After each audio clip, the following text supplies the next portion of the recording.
অন্যের স্বভাব বা আচরণের দ্বারা আমাদেরকে কখনোই পীড়িত হলে চলবে না।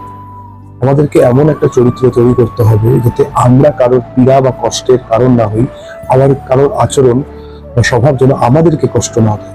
আমাদেরকে নিজস্ব একটা গম্ভীর চরিত্র তৈরি করতে হবে। কেউ আপনাকে আপনার সাথে খারাপ আচরণ করছে বা আপনাকে পীড়া দিচ্ছে, সেটা তার স্বভাব।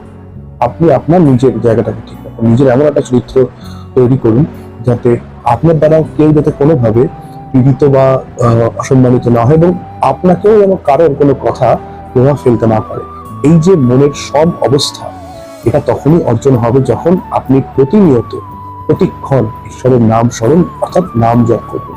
নাম জপ করতে করতে আপনার মনে সেই সমভাব, এই উচ্চতর, এটাকে বলা একদম সব পরিস্থিতির সমান, এই জিনিসটা আপনার মধ্যে তৈরি হবে, যেটাকে ভগবত গীতায় বলা হয়েছে স্থিতপ্রজ্ঞ অবস্থা। এটা তৈরি হয়ে গেলেই কিন্তু একমাত্র এই জগৎ আপনাকে কোনো রকম ভাবেই প্রভাবিত করতে পারবে না।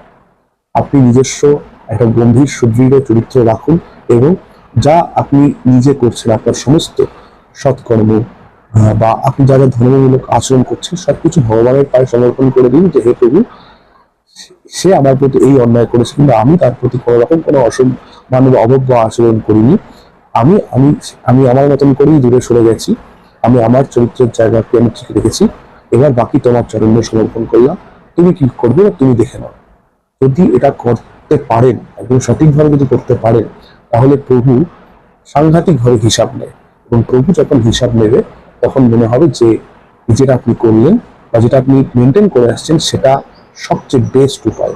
সেই জন্যই তো ভগবদ্গীতাতে লেখা আছে নাকি, শ্রীরাধ।